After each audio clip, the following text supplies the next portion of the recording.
সমাজের মানুষের সাথে বাইরে একটা অভিনয় করে, কোন কোন ক্ষেত্রে আমরা নিজেরাই নিজেদের সাথে অভিনয় করি। কথা সাহিত্যিক হুমায়ুন আহমেদের নাম শুনেছিলেন? শুনেছেন? ইন্তেকাল করেছেন। তিনি তার বইয়ের মধ্যে লিখেছিলেন যে এই পুরো দুনিয়াটা হচ্ছে অভিনয়ের মঞ্চ। কথা সাহিত্যিক তিনি বলছেন তার মতো করে এই পুরো দুনিয়াটাই অভিনয়ের মঞ্চ, আর আমরা সবাই নিজ নিজ জায়গায় অন্যের সাথে অভিনয় করছি। কোন কোন ক্ষেত্রে আমরা নিজেরা নিজেদের সাথে অভিনয় করছি। তিনি বলছিলেন আমরা সবাই অভিনেতা, আর সবচেয়ে বড় অভিনেতা হচ্ছে পলিটিশিয়ানরা, কারণ তাদেরকে অনেক বড় মঞ্চে অভিনয় করতে হয়। এটা আমার কথা না, হুমায়ুন আহমেদের কথা, পড়ে দেখেন তো। আল্লাহ পাক পাঠিয়েছেন তার ইবাদত করতে, আর এই বস্তুবাদী জগৎ আমাদেরকে ভুলিয়ে দিল কিভাবে? কয়েকটা প্রলোভন দিল। প্রথম প্রলোভন হচ্ছে টাকা, তারপরে জীবনে কি করব প্রতিষ্ঠিত হওয়ার চিন্তা, তারপরে চাই চাই আরো চাই এই একটা আকীদা দর্শন, তারপরে আমার স্ত্রী সন্তান আহার পরিবারের কি হবে, আর আরেকটা দর্শন আছে, এটাকে বলে চারবাক দর্শন। এবং দুঃখের সাথে বলতে হয় আমাদের রবীন্দ্রনাথ ঠাকুর কিন্তু এই দর্শনের মানুষ ছিলেন। চারবাক কিরকম? তার কবিতা পড়লে দেখবেন লেখা আছে, দুহাতে যা পাও হাত পেতে নাও, দুহাতে যা পাও হাত পেতে নাও, বাকির খাতা শূন্য থাক, বাকির খাতা শূন্য থাক। ঠিক চারবাক দর্শন। এটা ফিলোসফি পড়েছেন, এখানে অনেক টিচারও আছেন আমি জানি, তারা এই কথাগুলো বুঝবেন। চারবাক দর্শন কেমন? ঋণ করে ঘি খাও, ঋণ করে ঘি খাও, যতদিন বাঁচবে সুখে বাঁচবে, এটা হলো চারবাক দর্শন। তো দুহাতে যা পাও হাত পেতে নাও, বাকির খাতা শূন্য থাক, মিল আছে না? ঋণ করে হলো ঘি খান, যেভাবে হোক ঘি খান আপনি, মানে ঋণ করে হলো ঘি খান, যতদিন বাঁচবেন সুখে বাঁচবেন। তাহলে এই দর্শনগুলো বস্তুবাদী না? বুঝতে পারছেন কিনা? ম্যাটেরিয়ালিজম, বস্তুবাদিতা, মানে আপনি চোখের সামনে যা দেখছেন এই দুনিয়া যেভাবে হোক অর্জন করে নেন, বাকির খাতা শূন্য থাক। ইসলামিক কনসেপ্ট এর টোটাল ডিফারেন্ট কনসেপ্ট। ইসলামের ঈমান, আকীদা, ইসলাম, পরকাল, মুহাম্মদ সাল্লাল্লাহু আলাইহি ওয়াসাল্লামের আদর্শ সম্পূর্ণ ডিফারেন্ট। আমরা বলি কি এই দুনিয়াতে আমরা মুসাফির, দুনিয়াতে আমরা কি মুসাফির, কে কতদিন থাকবো কোনো ঠিক নাই। নবীজি বলছেন, হে আব্দুল্লাহ বিন ওমর, তুমি দুনিয়াতে মুসাফিরের মতো থাকো, সকালবেলা উঠলে সন্ধ্যার অপেক্ষা করো না, সন্ধ্যাবেলা হলে সকালের অপেক্ষা করো। দর্শনের মধ্যে কত পার্থক্য না? আকাশ পাতাল পার্থক্য না? এখন যদি এই বস্তুবাদী দর্শন দিয়ে আপনি চলাফেরা করেন, তাহলে তো আপনার লাইফের অ্যাম্বিশন হবে একটা ফ্ল্যাট,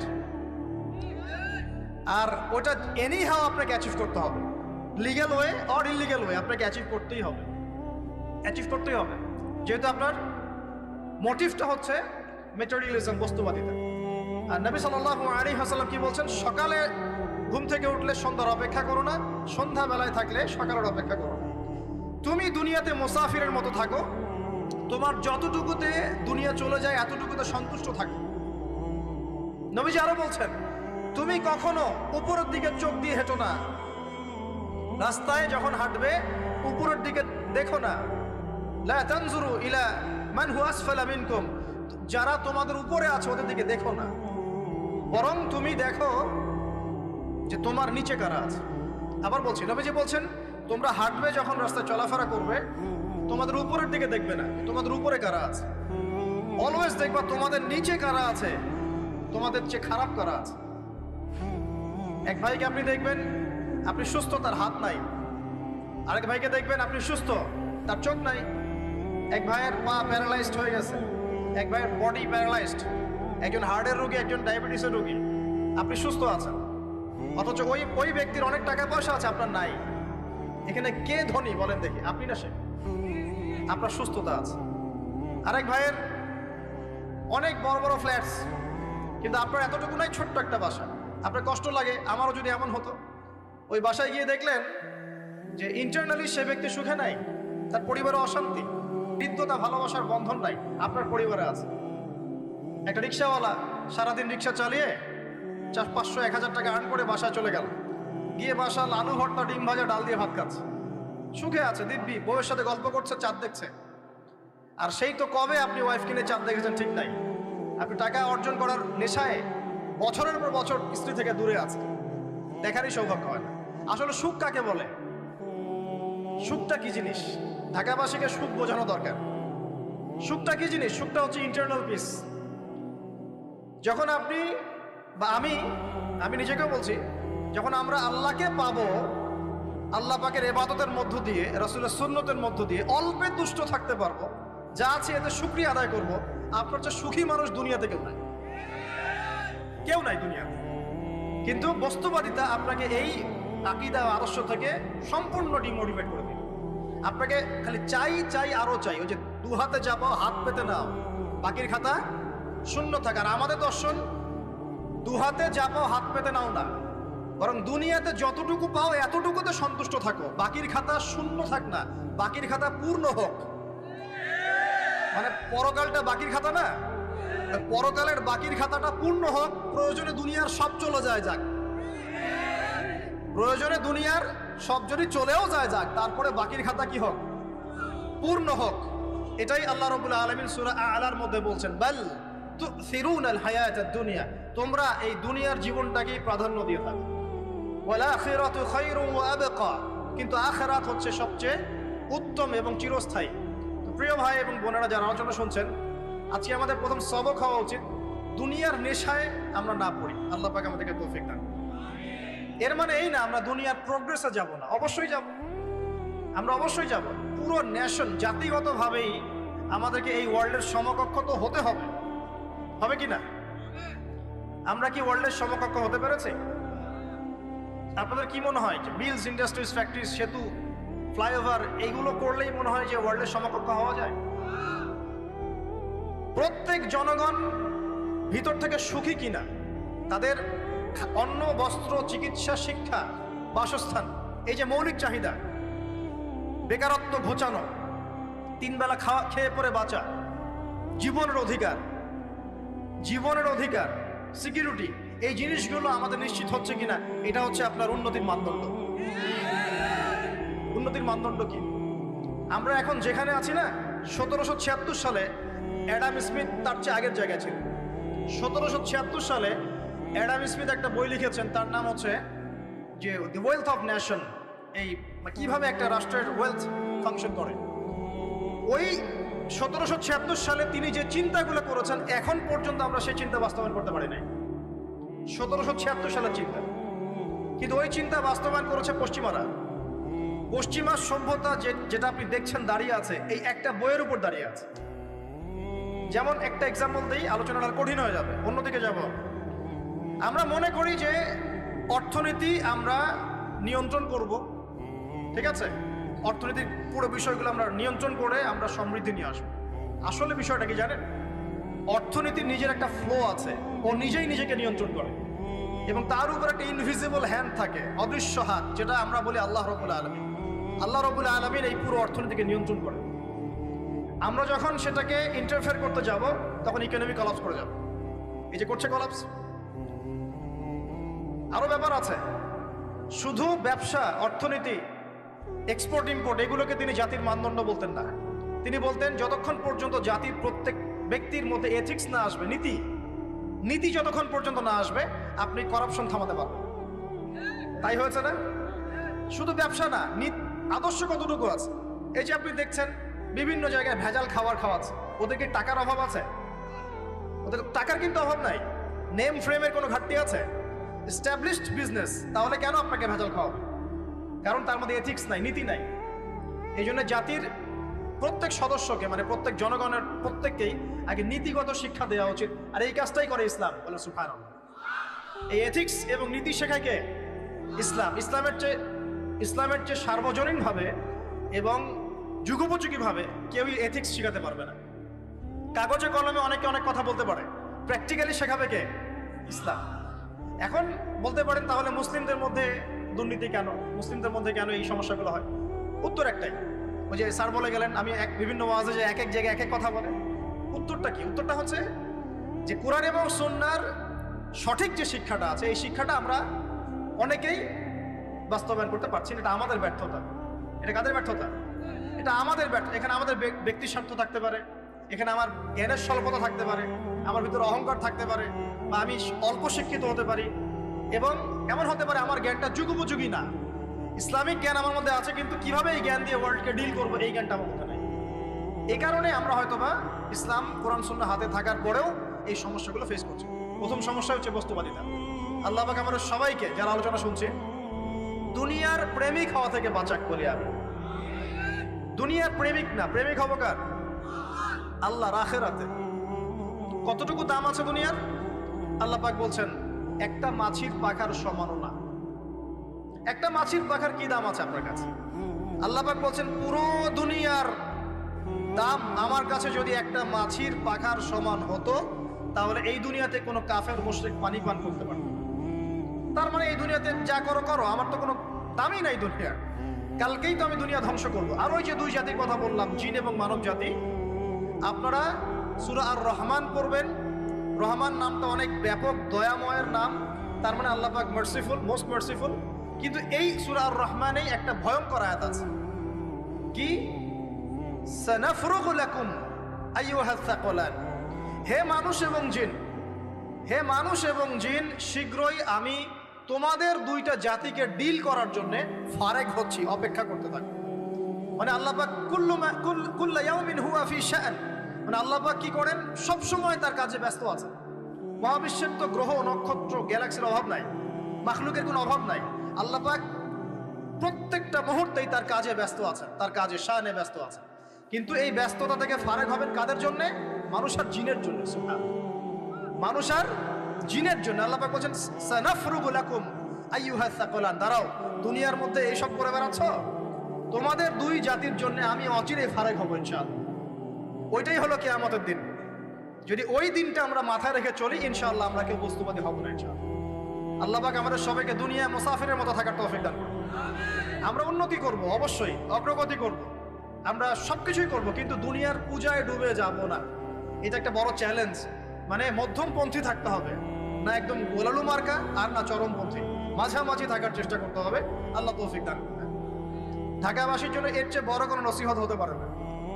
ঢাকা থেকে, ঢাকার মতো যত মানে সিটিজ, মেগা সিটিজ আছে সারা ওয়ার্ল্ডে, তাদের জন্য এটাই প্রথম নসিহত, বস্তুবাদিতা ত্যাগ করতে হবে। বস্তুবাদিতা। আল্লাহ পাক আমাদের সবাইকে বাকির খাতা পূর্ণ করার তৌফিক দান করুন। এখন একটা লক্ষ্য পেলাম, কি জন্য দুনিয়া এসেছি? আল্লাহর ইবাদত করার জন্য। এখন অনেকে ভুল বুঝে প্রশ্ন করতে পারে, তাদের জ্ঞানের স্বল্পতা।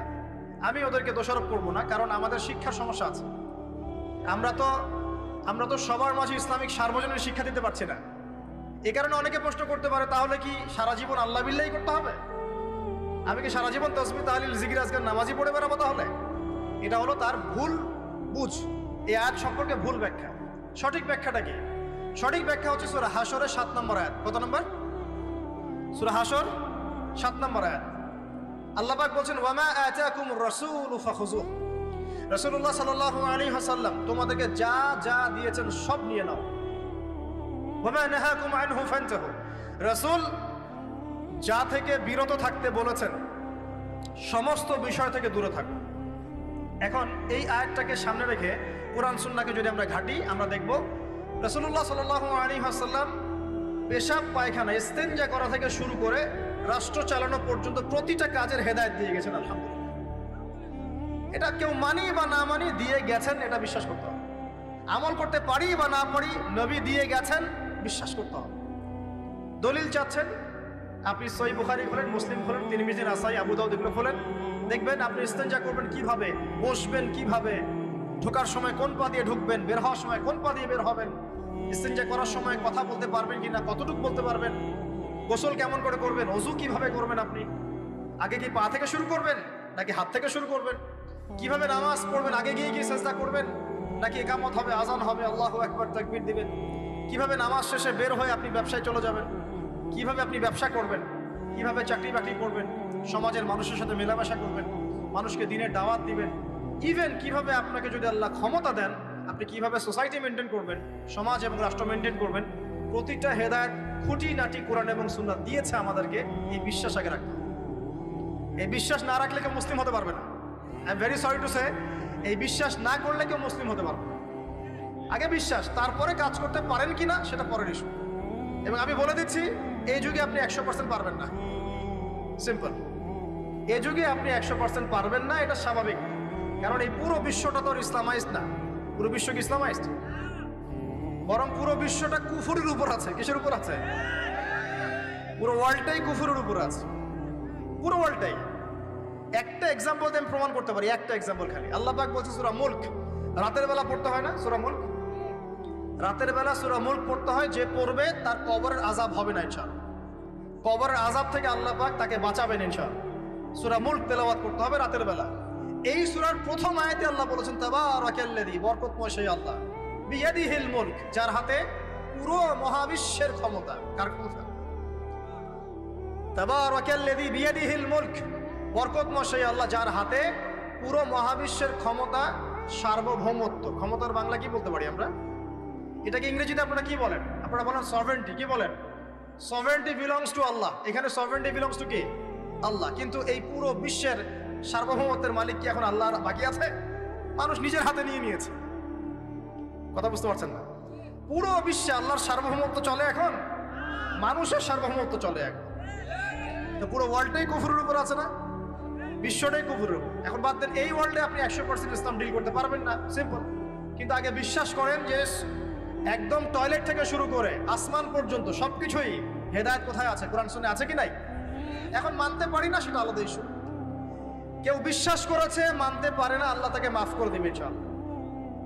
বিশ্বাস করেছি, মানতে পারিনি, আল্লাহ মানে বিশ্বাস করেছি, আমল করতে পারি নাই, হে আল্লাহ আমল করতে গিয়েছি, প্রতিবন্ধকতা পেয়েছি, সমাজ এমন ছিল না, বিশ্ব এমন ছিল না, আমি পারি নাই, আল্লাহ মাফ করে দাও। ইনশাআল্লাহ আল্লাহ মাফ করে দিবে ইনশাআল্লাহ। কারণ আল্লাহ পাক বলেছেন, কারো আমল নামায় যদি শিরকের পাপ না থাকে, যে কোনো গুনাহ আল্লাহ যাকে ইচ্ছা মাফ করে দিবে। আমল নামায় এখানে শিরকের পাপ রাখা যাবে না, যে কোনো গুনাহ আল্লাহ যাকে ইচ্ছা মাফ করতে পারেন। বুঝাচ্ছি, মনে করেন একজন জেনা করেছেন, আল্লাহ মাফ করুন। ওই জেনাকার ব্যক্তি যদি বিনা তওবাতেও মারা যায়, তওবা করে নাই, বিনা তওবাতেও মারা যায়, কাল কিয়ামতের মাঠে আল্লাহ পাক তাকেও মাফ করতে পারেন। আল্লাহু আকবার। কিন্তু একজন ব্যক্তি শিরক করেছে, তওবা না করে মারা গেছে, আল্লাহ তাকে মাফ করবে। এখন শিরকের পাপ ছাড়া যে কোনো পাপ আল্লাহ মাফ করবেন ইনশাআল্লাহ। সো আগে আকীদা পোষণ করি যে হ্যাঁ, কোরআন সুন্নাহয় সবকিছুর সমাধান আছে আলহামদুলিল্লাহ। এখন আমি আমল করতে গিয়ে হয়তো পারছি না, এখন আমার বিশ্বাস চলমান বিশ্বের সাথে সাংঘর্ষিক হচ্ছে, এবং এই বিশ্বাসকে দমিয়ে দেওয়ার জন্য কি করা হচ্ছে? এই বস্তুবাদিতার মতো আদর্শগুলো আপনার সামনে তোলা হচ্ছে। এখানে উত্তরটা কি? এখানে উত্তরটা হচ্ছে, দেখুন, ইবাদত মানে শুধুমাত্র নামাজ, রোজা, হজ, যাকাত নয়। ইবাদত মানে শুধুমাত্র নামাজ, রোজা, হজ, যাকাত নয়, বরং আমার জীবনের প্রতিটা সেক্টরই ইবাদত বলে কাউন্ট হবে যদি আমি সেই কাজটাকে নবীর সুন্নাত অনুযায়ী করতে পারি। আমার কথা কি বুঝতে পারছেন? এই হলো ব্যাখ্যা, ওয়া মা খালাকতুল জিন্না ওয়াল ইনসা ইল্লা লিয়াবুদুন। আমি জিন আর মানুষকে শুধু আমার ইবাদত করার জন্যই সৃষ্টি করেছি। আপনার ইস্তেঞ্জা করাটা ইবাদত। সুবহানাল্লাহ। আমার ইস্তেঞ্জা করা কার প্রয়োজন? আমার না, ইসলামের না আল্লাহ পাকের? নাউজুবিল্লাহ। ইস্তেঞ্জা কার জন্য করি? আমার প্রয়োজন। আমাকে এখন ইস্তেঞ্জা করতে হবে, কষ্ট দিচ্ছে আমাকে। খাবার খাবেন, কার জন্য খাচ্ছেন? আমার জন্য নয় কি? আমার জন্য। আপনি ব্যবসা করছেন, কার জন্য? আমার জন্য, আমার স্ত্রী সন্তান, আমার পরিবারের জন্য। আপনি সমাজ চালাচ্ছেন, কার জন্য? আপনার জনগণের জন্য। এখানে স্বার্থ কার? মানুষের না আল্লাহ? আমার স্বার্থ, আমার স্বার্থে আমি এই সব কাজগুলো করব, নবীর সুন্নাহ অনুযায়ী করব, তাহলে দুনিয়াবি কাজগুলোতেও আল্লাহ পাক নেকি দিয়ে দিবেন ইনশাআল্লাহ। কেমন দুনিয়াবি কাজ? স্ত্রী সহবাস করা, স্ত্রীর সাথে ভালোবাসা, প্রণয় বিনিময়। আপনি স্ত্রীর দিকে তাকিয়েছেন, নেকি হয়েছে। স্ত্রীর হাতটা ধরেছেন, নেকি হয়েছে। স্ত্রীকে আদর করেছেন, নেকি হয়েছে। তার মুখের মধ্যে ভাত তুলে দিয়েছেন, নেকি হয়েছে। আপনার ছেলেকে আদর করে কোলে নিয়েছেন, নেকি হয়েছে। মা ছেলেকে দুধ পান করাচ্ছে, নেকি হচ্ছে। আপনি ভাইকে 5টা টাকা দিয়ে সহযোগিতা করলেন, নেকি হচ্ছে। একজন এসে বসতে পারছে না, জায়গা ছেড়ে দিলেন, নেকি হচ্ছে। ইভেন রাস্তায় হাঁটছেন, এক মুসলিম ভাইয়ের সাথে সাক্ষাৎ হলো, সালাম দিলেন, মুচকি হাসি দিলেন, নেকি হয়ে গেল। তাহলে আমরা কিভাবে বলতে পারি যে ইসলাম কি শুধু নামাজ, রোজা, হজ, যাকাতকেই স্বীকৃতি দেয়, এগুলো করতেই দুনিয়াতে আসছি, নাকি সব কাজই ইবাদত? আমার আলোচনা কি কঠিন হয়ে যাচ্ছে? আমাদের জীবনের প্রতিটা কাজই ইবাদত, যদি সেটা রাসূল সাল্লাল্লাহু আলাইহি ওয়াসাল্লামের সুন্নাহ মতো করা হয়। 3টা জিনিস খেয়াল রাখতে হবে। কয়টা জিনিস ভাই? এক, সেই ইবাদত হতে হবে আল্লাহর সন্তুষ্টির জন্য। এই যে আমি স্ত্রীর মুখে ভাত তুলে দিচ্ছি, তার কাছ থেকে কিছু পাওয়ার আশায় নয়, আমি দিচ্ছি আল্লাহর সন্তুষ্টির জন্য। আমি যে একজন মুসলিম ভাইকে হাসি মুখে সাক্ষাৎ করলাম, ও আমাকে ভালো বলবে, পরে আমাকে হেল্প করবে, এমন এই জন্য নয়, আল্লাহ পাক সন্তুষ্ট হবেন তাই। আমি নামাজে দাঁড়িয়েছি, লোকে আমাকে ভালো বলবে এই জন্য দাঁড়াই নাই, দাঁড়িয়েছি কেন? যাতে আল্লাহ আমাকে কালকে আমাদের মাঠে বাঁচান। আমি দাড়ি ছেড়ে দিয়েছি কেন? মানুষ আমাকে হুজুর বলবে তাই, এই জন্য নয়, বরং আল্লাহর রাসূলের সুন্নাত জীবিত করেছি। ইনশাআল্লাহ আমি 50 জন শহীদ সাহাবীর নেকি পাবো ইনশাআল্লাহ। কেন আমি টাকনুর নিচে কাপড় পরছি না? কারণ কি মানুষ আমাকে বলবে নতুন ফ্যাশন? না, আমি এই কারণে পড়ছি যাতে রাসূল সাল্লাল্লাহু আলাইহি ওয়াসাল্লাম কালকে আমাদের মাঠে এই সুন্নাহর উপর আমল করার জন্য আমার পক্ষে সুপারিশ করে।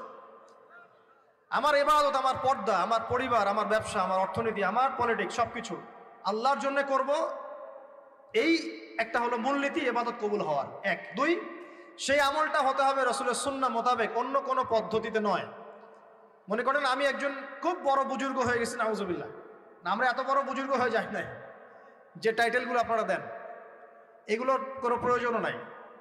এখন একজন বড় বুজুর্গ এসে যদি আপনাকে কোনো ইবাদতের পদ্ধতি শিখিয়ে দেয় যে এই পদ্ধতিতে ইবাদত করা অনেক ভালো হবে, কিন্তু ওই পদ্ধতির সাথে রাসূলের এবং সাহাবীদের পদ্ধতির কোনো মিল নাই, মুখরোচক মনে হলেও, দেখতে সুন্দর মনে হলেও, এবং অনেক মানুষ তা করছে এরকম দলিল থাকলেও সেই কাজটা করা যাবে না। কারণ কি? কারণ সেই কাজটা রাসূল সাল্লাল্লাহু আলাইহি ওয়াসাল্লামের সুন্নাহ মাফিক হয়নি। আল্লাহ রাসূল করেন নাই, সাহাবীরা করেন নাই, বাস আমি করব না, সিম্পল। ইমামরাও করেন নাই, পরবর্তী জেনারেশনের কেউই করেন নাই। এখন যত ভালো টাটকা মজা লাগুক, দেখতে সুন্দর লাগুক, বহু মানুষ করছে, এইসব দলিলে ইসলাম টিকবে না। আল্লাহ পাক বোঝার তৌফিক দান করুন। 1 নম্বর শর্ত আল্লাহর সন্তুষ্টির জন্য হতে হবে। 2 নম্বর রাসূলের পদ্ধতিতে হতে হবে। 3 নম্বর খুব ডিফিকাল্ট, 3 নম্বরটা বেশি ডিফিকাল্ট। প্রথম 2টা পার হয়ে গেলেও 3 নম্বরে গিয়ে আমরা আটকে যাচ্ছি আর কি। বলবো? রাগটা করবেন না তো? 3 নম্বর হচ্ছে রিজিক হালাল হতে হবে। রিজিক হালাল হতে হবে। পশ্চিমের আদলে গড়া এই পুরো বিশ্বের বেশিরভাগ মানুষের রিজিক এখন হারাম। কেন হারাম? কারণ কোনো না কোনোভাবে আমরা সুদের সাথে সম্পৃক্ত হয়ে যাচ্ছি, কোনো না কোনোভাবে। আর নবীজি অনেক আগেই বলেছিলেন, 1400 বছর আগে, যে একটা জামানা তোমাদের সামনে আসবে, যে মানুষ সুদ খেতে চাইবে না তার গায়েও সুদের ছিটাফাটা গিয়ে লাগছে কিনা? এখন আপনি খেতে চাইবেন না, আপনাকে মেসেজ পাঠিয়ে দেওয়া হবে আপনার অ্যাকাউন্টে এত টাকায় যোগ হয়েছে। কি করবেন এখন? টাকাটা আপনি সুদের টাকা। সুদের টাকা মানে কি? 1 দিরহাম যে ব্যক্তি সুদ খেয়েছে সে যেন 36টা মেয়ের সাথে জেনার পাপ করেছে।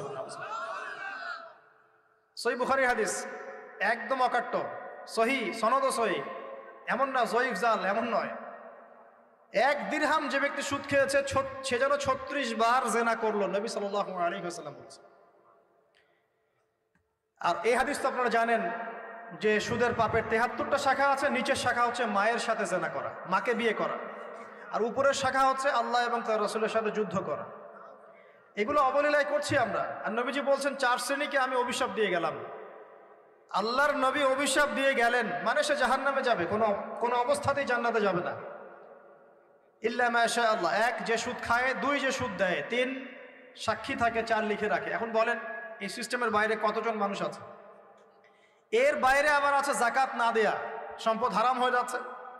এর উপর আবার আছে ঘুষ যা না দিলে অনেক সময় চাকরি বাকরি হয় না। আর আস্তে আস্তে এগুলো আমরা ট্রেডিশন বানিয়ে নিয়েছি। এক সময় আমরা, শোনেন, এটাকে বলা হয় নিউট্রালাইজেশন, মানে স্বাভাবিকীকরণ। খুব কঠিন টার্ম বলে ফেলছি মনে কিছু কিছু। যেমন আগে ধর্ষণ হলে আমরা খুবই সোচ্চার ছিলাম এবং সারা এলাকা ফেটে যেত, এত বড় কথা। কেউ মাপে কম দিলে, ধরা পড়লে চক্ষু লজ্জায় সে সমাজে চলতে পারতো না। কেউ চুরি করলে চক্ষু লজ্জায় বের হতে পারতো না। আস্তে আস্তে আস্তে আস্তে আস্তে আস্তে এই যে মাপে কম দেয়া বলেন, সুদ বলেন, জেনা বলেন, আস্তে আস্তে পাপগুলোকে আমরা নিউট্রালাইজেশন করে ফেলেছি, নিউট্রালাইজ হয়ে গেছে। হ্যাঁ, ধর্ষণ ডেইলি 4-5টা হয়, সুদ সবাই খায়, আমিও খাই, জেনা তো সবাই করে, বয়ফ্রেন্ড গার্লফ্রেন্ড ফ্রি মিক্সিং আছে, আমি করলে সমস্যা কি? ওর তো 4টা, আমার তো মাত্র 1টা। ওর চেয়ে আমি ভালো। ওর 5টা বয়ফ্রেন্ড, আমার তো 1টা। ওর 4টা গার্লফ্রেন্ড, আমার তো 1টা। আমি তো ভালো। আমার ছেলে খুব ভালো, শুধু মাঝে মাঝে একটু ড্রিঙ্কস করে, ব্যাপারটা এরকম আর কি। তো এই যে পাপকে নিউট্রালাইজেশন করা হচ্ছে আস্তে আস্তে, স্বাভাবিকীকরণ। এই ফ্লোতে আমরা মোটামুটি সবাই পড়ে গিয়ে এখন রিজিক হারাম হয়ে যাচ্ছে। ঘুষ দিতে হয় না, চাকরি হবে না। আবার দেখেন জাকাত না দেওয়ার মধ্য দিয়ে রিজিক হারাম করে ফেলছি, সুদ খাওয়ার মধ্য দিয়ে করছি, ঘুষ নেওয়ার মধ্য দিয়ে করছি, কোনো কোনো ক্ষেত্রে করাপশন, অন্যের সম্পদ আত্মসাতের মধ্য দিয়ে করছি। এর বাইরে যারা ব্যবসা করছি, আমরা যে দুধে দেওয়া তুলসী পাতা এমনও নয়, কোনো কোনো সময় মাপে কম দিচ্ছি। এই যে টাটকা জিনিস বলে ভেজাল খাওয়াচ্ছি, 3 দিনের বাসি তেল দিয়ে ইফতার রান্না করে খাওয়াই দিবে, বলবে একদম টাটকা জিনিস। রমজান মাস আসছে সামনে না, কত যে মানুষ বের হবে যারা তারাবির নামাজ পড়বে একদম 20 রাকাত, ওখানে রাকাত নিয়ে ঝগড়া হবে। ঠিক ওরাই যখন দেখবেন বিকালে দুপুরে ইফতার বিক্রি করবে, বিভিন্ন পণ্য বিক্রি করবে, দেখবেন যে দুনিয়ার বাসি পচা আপনাকে খাওয়াই দিবে। এই শ্রেণীর মানুষের ধারণা যে লা ইলাহা ইল্লাল্লাহ শুধু মসজিদে আছে, বাজারে নাই। এটা ধারণা লা ইলাহা ইল্লাল্লাহ মুহাম্মাদুর রাসূলুল্লাহ এটা মসজিদে আছে, বাজারে, সমাজে, অন্য জায়গায় নাই। এটা তাদের ধারণা। তাদের এই ধারণা অচিরেই ভাঙবে যখন মৃত্যুর দূত চলে আসবে। তখন বুঝবে লা ইলাহা ইল্লাল্লাহ একটা সার্বজনীন কালিমা, যেটা জীবনের সব ক্ষেত্রেই চলতে হবে। আল্লাহ পাক আমাদেরকে বোঝার তৌফিক দান।